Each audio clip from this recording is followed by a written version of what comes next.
Hello everyone and welcome to another video. Now when AMD launched the HD 5970 in November of 2009, it was the most powerful graphics card available. It was Team Red's answer to Nvidia's GTX 295, which, up until the release of the Radeon, was the fastest single GPU money could buy.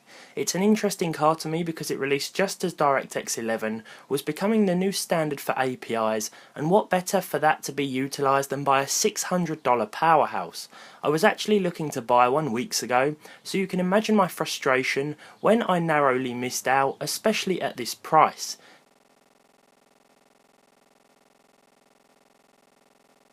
However, when a man named Matt contacted me claiming he had bought the last 5970 in stock at his local CEX, I was a little confused. The numbers didn't make sense. A 7.5-year-old card was pumping out figures similar to that of a modern day RX 460, albeit while consuming more power of course and generating more noise, but still, it goes to show what a monster this must have been late last decade.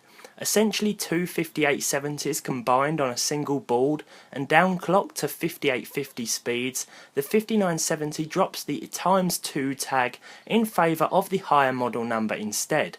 The 2GB reference model, as shown and used in the upcoming benchmarks, features a 725MHz core clock, 2GB of GDDR5 memory, although 4GB variants were available the following year, 3200 stream processing units, and it supported up to 2560 by 1600 resolution.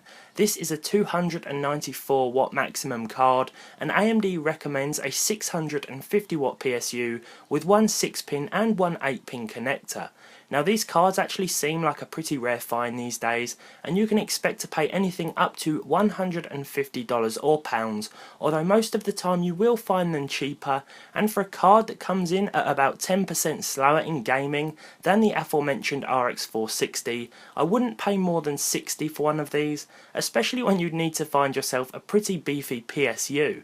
So let's see what this old and power hungry thing is capable of. First up, it's The Witcher 3, which ran at 43 frames per second on average with the medium settings preset.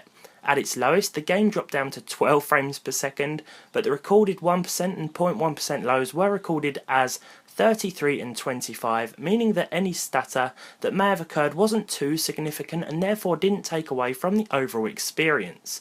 Next up, it's Battlefield 1 with the Ultra preset and AA off to hit 40 on average in single player. Online gameplay is a little different and you'll need to lower the settings to say medium in order to retain a similar frame rate, but overall in both instances the game is more than playable, although it's inevitable that it will drop below 30 FPS on occasion. The minimum recorded was 22, a one-off occurrence, but those 1 and 0.1% lows read as 34 and 27 respectively. An average of 40 throughout on Ultra was surprising. With the Division's in-game benchmark on medium settings, the game hit 44 frames per second, with 1% lows of 34 and 29.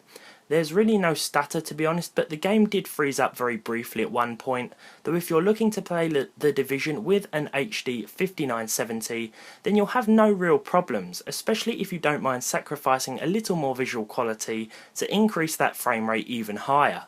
GTA 5 now, with 1080p in the highest settings, the game hit a pretty impressive 50 frames per second on average with DX11 mode of course, with 1% lows of 43 and a 0.1% low of 35 and a minimum of 30. GTA 5 not only looks pretty good but performed well too. Overall, I'd say that the 5970 is still very impressive.